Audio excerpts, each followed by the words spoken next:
with kids in particular, they need to have some structure and some sort of an expectation that presents a feeling of security for them to help reassure them that no matter what is going on in the world, that the family environment, that your home, that your love is going to stay the same, that there's going to be a security in that for them.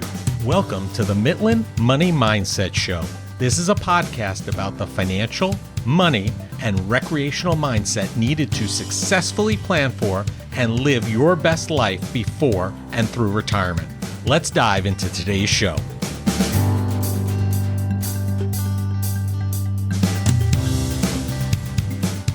I'm Larry Sprung, your host for the Mitlin Money Mindset Show and founder and wealth advisor of Mitlin Financial. Today's guest is Dr. Christine Moutier, the Chief Medical Officer of the American Foundation for Suicide Prevention. Christine knows the impact of suicide firsthand. After losing colleagues, she dedicated herself to fighting this leading cause of death. She has testified before the U.S. Congress and provided multiple congressional briefings on suicide prevention. She has also presented to the White House, spoken at the National Academy of Sciences, and co-anchored CNN's Emmy Award-winning Finding Hope, a suicide prevention town hall. Dr. Moutier is the go-to expert in the area of suicide for virtually every news outlet and publication. Suicide prevention and mental health is an area of great importance to me. After losing my brother-in-law in 2004, I thought there would be no better way to highlight Mental Health Awareness Month than to have Christine on the show. Well, hello, everybody. I'm here with Dr. Christine Moutier from the American Foundation for Suicide Prevention. Thanks for joining us today, Dr. Moutier. Thank you so much, Larry, for having me on and for all you do for the cause as well. Thank you very much. It's a pleasure to have you, especially in Mental Health Awareness Month. It's great to be able to share this with everybody. Now, you're the CMO, Chief Medical Officer at AFSP. Can you tell us a little bit about your path to the organization and your role there? Sure. I am a psychiatrist, but believe it or not, the issue of suicide and stigma and mental health experiences really comes to me through a 360 experience, not just through patient care. I had been Dean for Student Affairs and Medical Education at the University of California, San Diego School of Medicine before I came to AFSP. And it was there that I first, as a student, experienced my own struggles, then followed by the experience of losing physician colleagues to suicide. Several, it was actually more than a dozen over a period of 15 years, Wow. And became deeply involved in preventing suicide among my own colleagues. So it was while I was taking care of patients and doing medical education and all those things. And I got to know the organization AFSP as a volunteer. I helped start the San Diego chapter, and the issue of suicide prevention, and specifically for certain groups, in my case, it was my colleagues, physicians and trainees, was such a passion for me. And through the work with AFSP, I came to understand the scientific underpinnings for preventing suicide. That's how I designed the program at UCSD, which is actually still going strong. So 7 years ago, made the move across country to work full-time for AFSP. That's great. And we appreciate all your help and your guidance in the organization. Being that this is Mental Health Awareness Month, people are clamoring for information. What can people do in order to care for their mental health? I mean, are there certain things that they can be thinking about and proactively, mindfully doing? Absolutely. I feel like the term mental health sometimes means something different or very specific, but the truth is all of us have mental health, just like we all have physical health. It doesn't mean we have necessarily a mental health condition, although 1 in 4 Americans do. So it's also very common. So things like taking care of your sleep, just making sure you're hydrated, that you're having decent enough nutrition and keeping alcohol intake to a minimum, managing your stress, like exercising on ideally some kind of regular basis and just looking out for how you're doing, how you're feeling. Are you able to be resilient and stay optimistic? All of those things tap into our mental health, and we can learn how to practice certain just very like specific daily activities that help shore up our mental health and our resilience and for our loved ones as well. This can be like a family affair, really. It's kind of strange. We always think about, and when you hear people talking about how to take care of their physical health, I want to eat right, I want to exercise, get to the gym. A lot of these things, like you said, are directly tied to mental health also. Yes. But a lot of times people don't make that correlation or don't think of it in that type of format for some reason.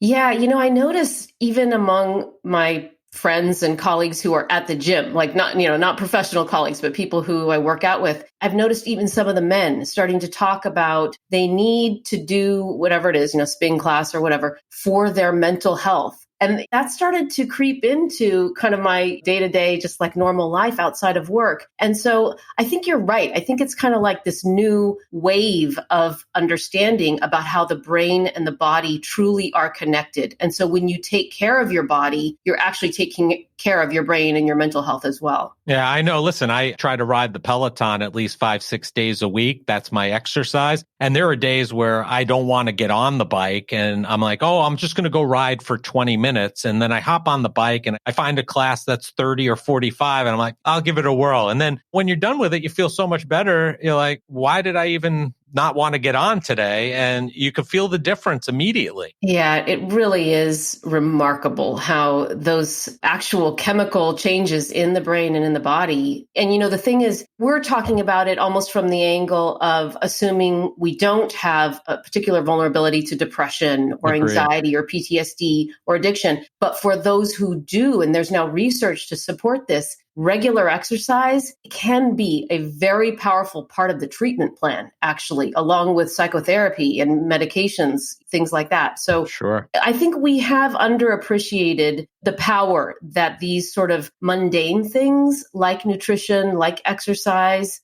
certain activities, taking a walk, certain types of music. And I think the neat thing too is that for each individual, there's probably some special things that are kind of like pack an extra punch for them uniquely. And so it's kind of like a discovery process to figure out what that is for you. Yeah, what benefits them best. Yeah. So listen, we're in a new year. We're coming out of a year where we were in the middle of a pandemic. We're still involved in that. And there's been a lot of talk about what the impact is going to be or is already to children, to kids, and caring for their mental health with a lot of the extra stresses that they've seen over the last 12 months or so with their lives being disrupted. Are there things that parents can do to help their kids' mental health? And is this a different approach for kids versus adults? Are the things that we just discussed in the adult world work for kids, or is it a different approach for them? A lot of the basics definitely apply to all human beings, no matter what your age. And if you think about it, with kids in particular, they need to have some structure and some sort of an expectation that presents a feeling of security for them. And so even simple things that you can do as a parent to help them know what's coming in the coming days or weeks, to help reassure them that no matter what is going on in the world related to the pandemic or anything else, that the family environment, that your home, that your love is going to stay the same, that there's going to be a security in that for them. And so I think when it comes to like news going on in the world, I would be careful about overloading kids, especially young kids. But frankly, even us as adults, we need to limit the amount of sort of media intake that we're having. And for kids, of course, social media is such a huge part of most of their lives, that's another way that translates. You can help them. I mean, depending on the age of your child, of course, if they're really young, you can sort of structure it for them. But if they're in the junior high and up age range, you want to engage them in a dialogue about what they notice is good or not so good for them. That's really ideal rather than just setting rules kind of in a way arbitrarily. I'm talking very idealistically. If they're mature and they are willing and able to be open with you and articulate some of these observations that they have, that can help them cultivate their own kind of sense of ownership of their life and their mental health, their well-being. But I think over and above all of that, though, as a parent, what I recommend and what I've tried to live out as well is to create an environment through the little things, through the day in and day out, dinner time, in the car, conversations, where you're creating an environment where you're involved, you care, where there are boundaries and expectations, but where they also hear on a regular basis that nothing that they do or no challenge they face is going to be too much for you as a family to handle together, and to really invite them to be sharing their thoughts and observations. That's a wonderful thing if a family can create that kind of sort of boundaries, but also safe, supportive environment. Right. I think you already alluded to it or said it outright. The baseline things, if you will, that we discussed earlier, like the sleep, the nutrition, the health, the exercise, that still remains tried and true for them, maybe even more important for them. Yeah, absolutely. That is something that my kids are older now. They're in their 20s. You look back, and of course, hindsight is 20/20, but I wish I had even been living that out a little bit more. That when my son dropped out from baseball, that we had insisted that he find some other exercise, sports related activity, because it is so good for them, not only on a physical health standpoint, but I think for their sense of identity as they're maturing and growing and changing. Sure. And the team sport thing in particular, I think is just a wonderful way for them to be socially developing as well. Which has been difficult, even that over the last year is some of those sports. I know a lot of people know that my kids play pretty competitive ice hockey, and they've had basically a shell of a season over the last year because of the pandemic. So that's even been a struggle. So we've been even trying to, any opportunity they have to participate, we've been going out of our way, even if needed, to get them involved, to have that connection, the involvement, and the exercise when possible. I appreciate what you're saying, Larry, because part of what you're implying is that you knew it was a priority to try to make it happen if at all possible. And so there are ways that we can structure our lives where our physical and our mental health are actually taking a top seat of priority, because it will have to do with how you're not spending your time or what you're spending your money on. Or even like in the COVID environment, it's a little bit about that risk ratio in terms of exposure. When you know that your kid needs this level at a bare minimum of social or physical activity, you're almost kind of willing to make to make it happen. Yep. Because it's important for their health. Absolutely. My wife and I have been spending many hours in our car outside the rink while our kids go in and have practice. And if that's what we have to do, then that's what we'll do. One of the things that you kind of touched on a little bit earlier is the change in technology and social media in particular. How is that the advancement of technology, which is typically put in a way of a technology advancement is a good thing? We then have the advent of social media. How has this affected people and their mental health in general?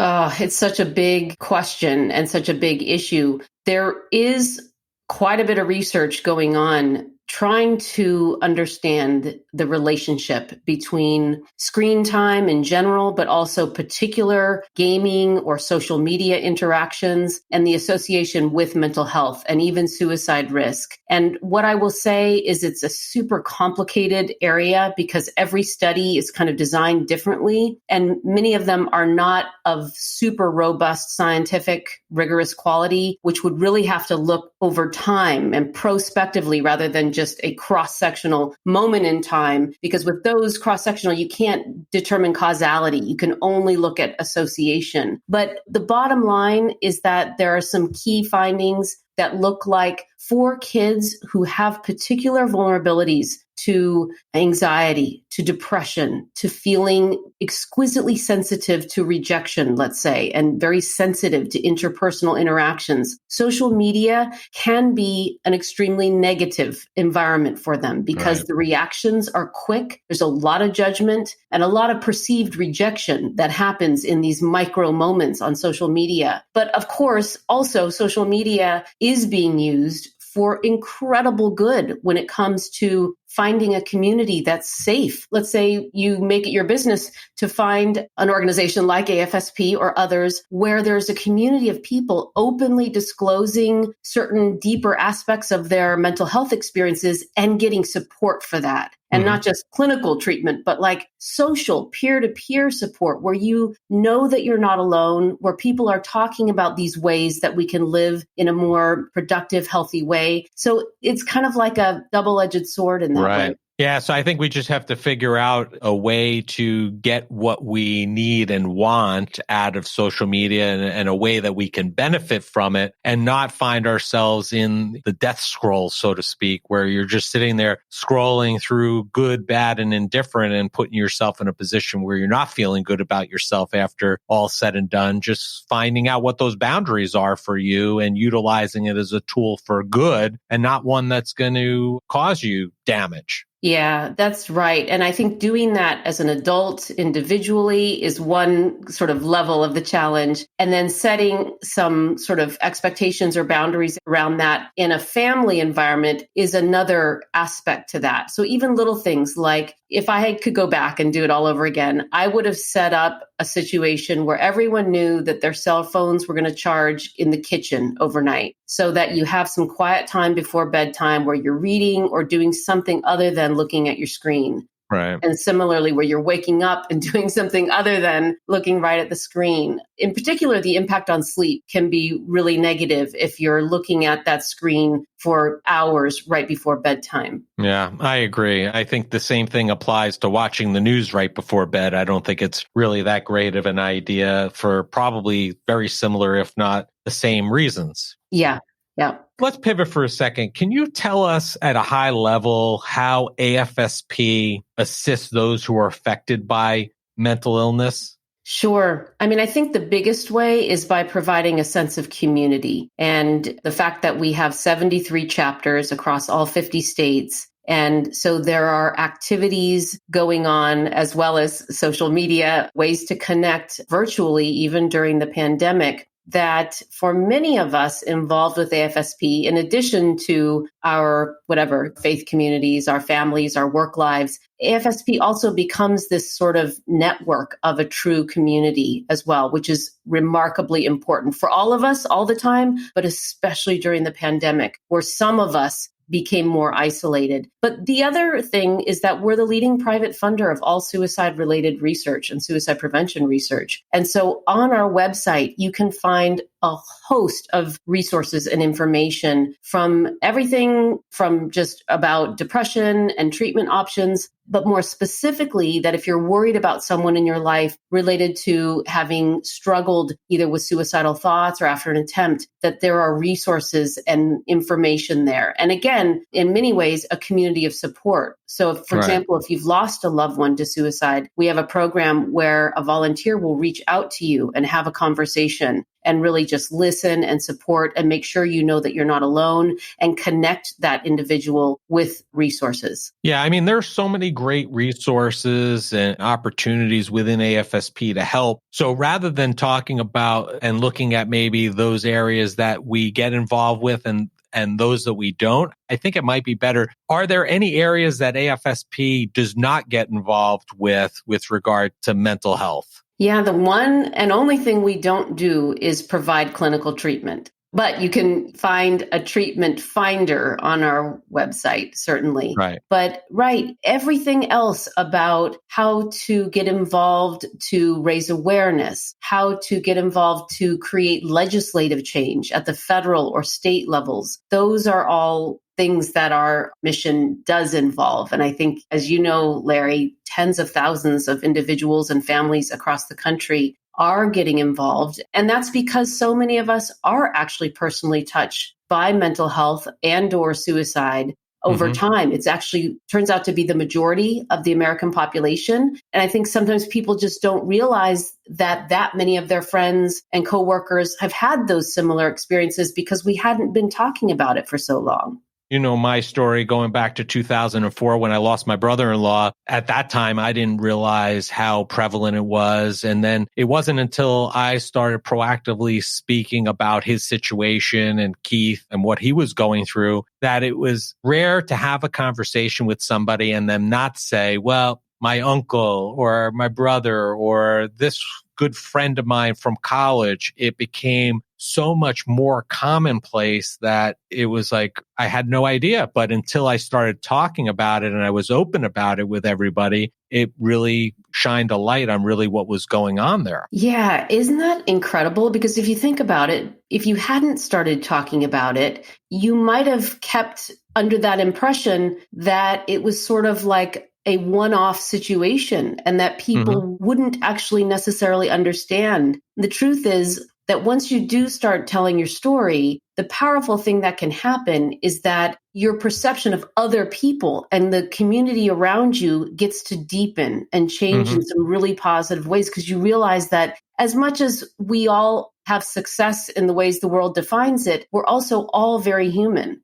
And so that sort of underbelly side of the human experience is actually common, so much more common than we realized. And for some of us, I would say most of us, that sense of being connected to other people and where you can like live more authentically, that turns out to be a really powerful kind of secondary benefit in a weird way of being involved in suicide prevention. Yeah, I agree. And I think that one of the great things about AFSP is the fact that there are so many ways for somebody to get involved, that somebody who is interested in the legislative and political component that may not be interested in their survivor outreach, there's a spot for them and vice versa. And I think that that really opens up and lends itself to a wide pool of people that if they are affected or know somebody affected, that there's a place in this organization, AFSP, where they could get involved, have a meaningful impact, and do something that they enjoy and they benefit from themselves, which is great. Yeah, absolutely. It is one of those things that when you can apply yourself to a higher purpose that is so meaningful, it does have all these benefits to it. It's important work, but it's also that we can become engaged with something kind of bigger than ourselves in a way. Absolutely. You mentioned research is a big component of AFSP's mission. What types of studies have they supported, and how has AFSP seen an impact in the area of mental health and suicide prevention as a result of these research studies and the money that they've allocated there? Gosh, our research program is very diverse and broad, and that is by design because suicide is complex in terms of what the drivers of risk. So our studies, we funded projects that have looked at among high-risk people, meaning people who have mood disorders and have already attempted, what are the biggest things that make a difference for good in terms of their pathway moving forward? So that's everything from the development of certain types of psychotherapies like cognitive behavioral therapy. We actually funded Aaron Beck's group to customize cognitive behavioral therapy for people who had had suicidal thoughts. Similarly, dialectical behavioral therapy, DBT, that's another very powerful risk-reducing treatment, not just for people with depression or anxiety or borderline personality disorder, but specifically for people at risk for suicide. But even more than just clinical interventions like those that I mentioned, we're looking at things that relate to culture, the economy, issues around firearm owning communities, and what can make a difference to save lives when there is a gun in the home, for example, and what interventions and educational initiatives work best. So it's a broad range, everything from, I didn't mention like genetics and neurobiology. That's another important strain of the research. And I think sometimes AFSP became known for its interest in biological aspects of suicide. But the truth is we fund actually many more studies, but a whole diverse set of research. Right now, there is a total of approximately 100 studies going on that are funded by AFSP. That's a $20 million current investment in research. And so every time those studies finish and conclude and have their results published, we actually try to distill that into a brief report, which we put out to our network. And then through a variety of things on our website and through our social media feeds, we try to have kind of a steady stream of working into the public messaging these truths found in the science. And I think it is why we are so certain about which old myths from the past must be dispelled, because the science is so clear that these are health and human related experiences that are not about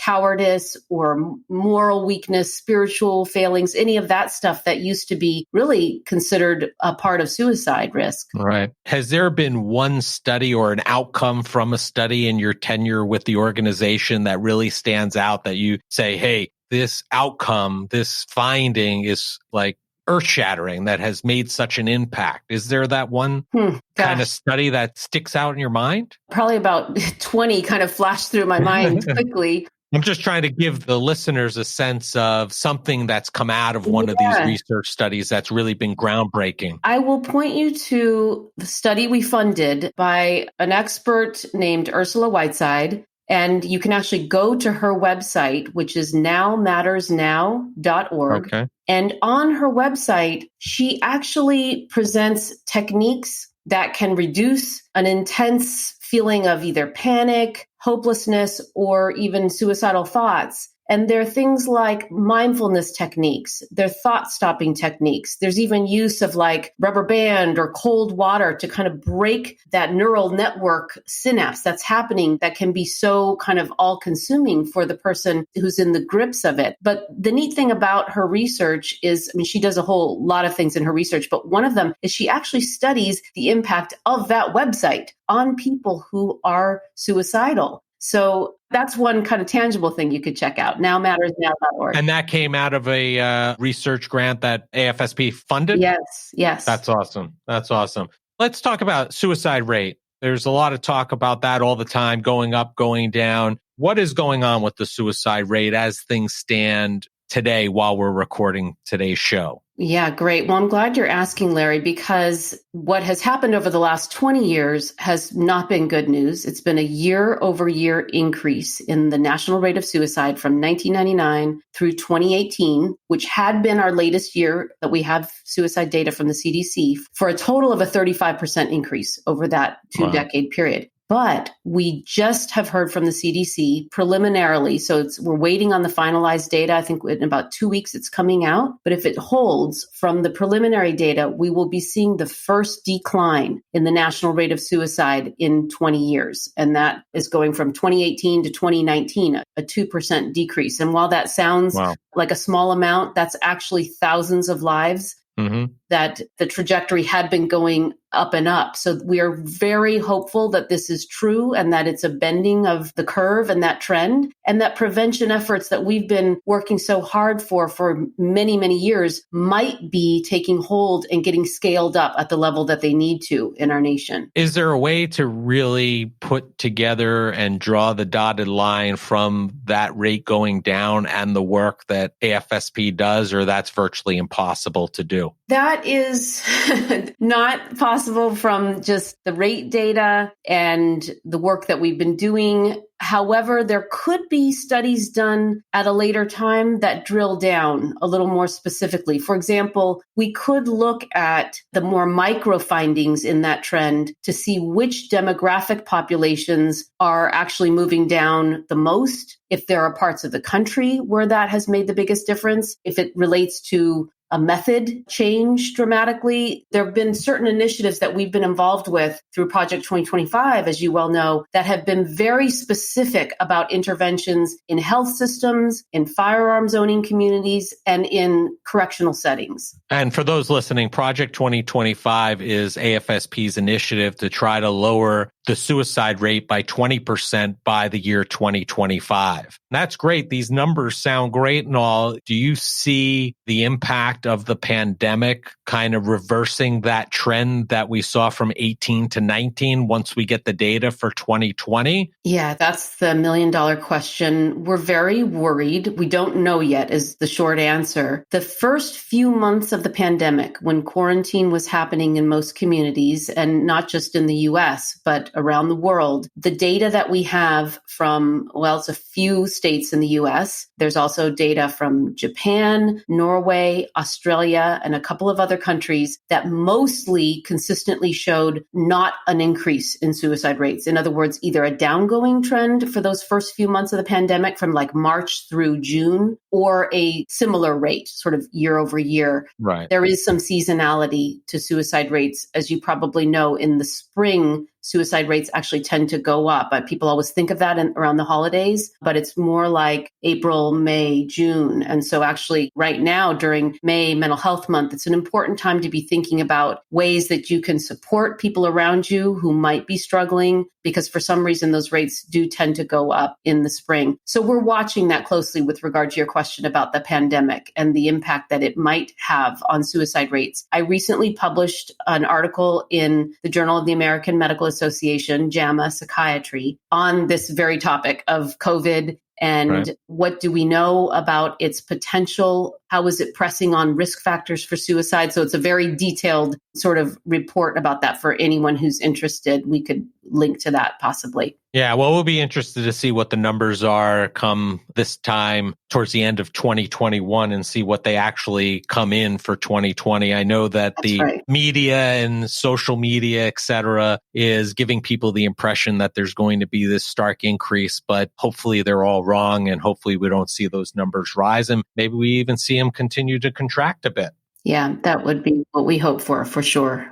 So we talked earlier about all these things that AFSP does, from legislative to local to survivor outreach to Project 2025, which I just mentioned. Are these the ways that people can get involved? How can people who are listening to this to say and are saying, you know what, I know somebody who suffered or suffers from mental illness. I know somebody who died by suicide, and I really want to do some good. I really like to get involved with this organization. Where can they start? What can they do? Well, probably one of the simplest things you can do is go on our website, afsp.org, and check out all the materials and consider making a donation. This is a period of time when finances for so many organizations have changed because of the pandemic and beyond. And so that is probably the most concrete thing you can do. But beyond that, you can get involved in your local chapter by going to afsp.org. And there's a place to find the contact information for the chapter closest to you by putting in your zip code. You can sign up to be one of our 35,000 voluntary field advocates that we make it very easy. Our policy team is amazing. And so you get an email and you just 2 clicks later, you have contacted your local legislators about the bills that are timely and on the table right now going on in your county or your state or for the nation. We'll be coming up on our Out of the Darkness overnight walk, which happens every year in the May-June timeframe. So that's another event that is very powerful and that you can get involved with either by walking or by just checking it out and perhaps donating to one of the walkers. So I think, again,